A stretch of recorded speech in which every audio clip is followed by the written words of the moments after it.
Trump administration releases $6 billion in withheld education funds. Imagine this. After weeks of heated debate and mounting pressure, the Trump administration has decided to release $6 billion in education funding that it had previously put on hold. This move comes as a relief to many educators, parents, and students who depend on these resources and to keep schools running smoothly. But here's where it gets controversial.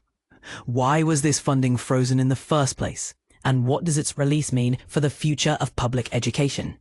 According to a spokesperson from the Department of Education, all title program funds, including those allocated for English language acquisition, teacher training, and adult education, are now being distributed.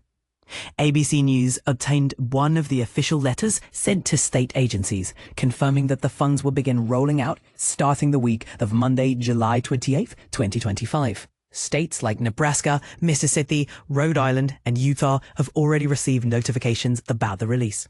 However, there's a catch. States must ensure they comply with federal laws, Office of Management and Budget (OMB) regulations, and presidential executive orders when using these funds.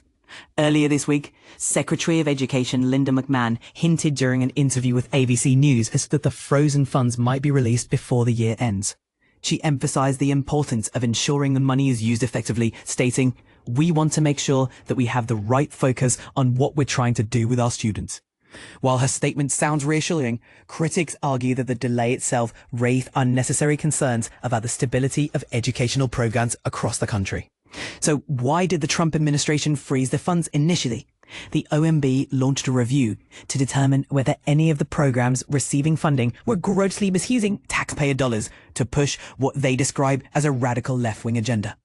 This claim sparked significant backlash from advocacy groups, educators, and even some lawmakers who viewed the freeze as politically motivated. Skye Perryman, president and CEO of Democracy Forward, a group representing plaintiffs in a lawsuit against the Department of Education over the freeze, called the release of the funds a major victory for public education and the communities it serves. But this isn't the end of the story. Perryman added that her organization will remain vigilant, working through legal channels to ensure full compliance with the law and that the funds reach the schools and students who need them most. Similarly, Kerry Rodriguez, president of the National Parents Union, celebrated the decision but pointed fingers at members of Congress, accusing them of allowing such chaos to unfold. Her message is clear. While this win is worth celebrating, advocates must hold elected officials accountable. Montserrat Garibay, advocacy chair for the National Association for Bilingual Education, NABE, echoed these sentiments in a statement to ABC News. NABE relies heavily on Title III funding, which supports English learners, but Garibay warned that next year's budget remains uncertain. In fact, the proposed FY 2026 budget eliminates Title III funding entirely, a move she described as deeply troubling. Without this critical support, millions of students learning English could miss out on essential services, and teachers may lose access to professional development opportunities tailored to helping these students succeed. This announcement follows growing bipartisan criticism of the administration's initial decision to withhold the funds. Last week, several Republican senators wrote to OMB Director Russ Vought, urging the reversal of the freeze. Meanwhile, a coalition of school districts and advocacy groups filed a lawsuit challenging the legality of the hold. Interestingly, just days ago, the administration unfroze over $1 billion earmarked for after-school and summer learning programs, signaling a potential shift in policy, or perhaps simply responding to mounting pressure. While Friday's news brings hope, questions linger. How quickly will states receive the newly released funds? With the school year beginning soon for countless districts nationwide, timing is everything. Additionally, the broader implications of this episode raise thought-provoking questions. Should politics play a role in determining how education funds are allocated? And how can we prevent similar situations in the future? What are your thoughts? Do you think the administration made the right call by releasing the funds? Or do you believe the controversy surrounding a freeze highlights deeper issues within our education system? Share your opinions below. We'd love to hear from you. Trump administration unfreezes $5 billion in school funding in a shocking move. The Trump administration has finally agreed to release over $5 billion in funding for public schools that it had withheld for almost a month. This decision comes after weeks of uncertainty and stress for school leaders, who warned that the funding freeze put programs and staffing for the upcoming academic year at risk. The government had placed nearly $7 billion in funding under review on June 30th, then released $1.3 billion of it last week. The administration's review of the remaining funds has now ended, according to a senior administration official who spoke on the condition of anonymity. Representative Don Bacon several months ago confirmed the move on social media, saying that he pushed for the money to be released. Lawmakers from both parties had lobbied to release the money, which funds 6 grant programs related to English language learning programs, teacher training, support for children of migrant workers, and academic enrichment activities. The freeze was also being challenged in court by states and school districts. But here's when the freeze hits controversial.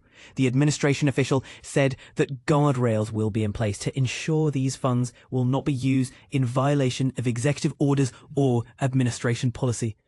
It's unclear what those guardrails will be or when school districts will see the funds. Public education supporters credited pressure from educators and advocates for helping to unfreeze the funding, but criticized the administration for withholding the money in the first place.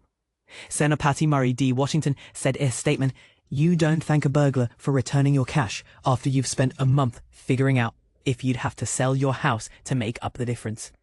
Holding back the funding was the latest attempt by the administration to disrupt federal support for K-12 public schools. Since taking office, Trump has instructed the education secretary to move towards shutting down the education department and to find ways to transfer some of its duties to other governmental agencies. The education department has also moved to cancel billions of dollars in K-12 grants and contracts and to reduce its workforce by half. Trump has portrayed the department as failing and asserts that he wants to return education to the states. But the administration's move have outraged public education advocates who say cutting off federal support does nothing to help students learn. And this is the part most people miss. A group of 24 states and the District of Columbia sued the Trump administration last week over the decision to freeze nearly $7 billion, arguing that it violated the Constitution and federal law, in part because the money had been appropriated by Congress. A group of school districts, parents, teachers' union, and nonprofits filed a separate lawsuit. More than 200 superintendents have gone to senators' offices on Capitol Hill to plead their case, and some lawmakers worked to pressure the administration to release the funding. The Trump administration last Friday said it would release one of the streams of frozen funding, allowing $1.3 billion for after-school and summer programs to flow to schools. Educators continued lobbying for all the money to be restored. So, what do you think? Do you agree with the Trump administration's decision to withhold funding for public schools? Or do you think it was a misguided attempt to disrupt federal support for education? Let us know in the comments below.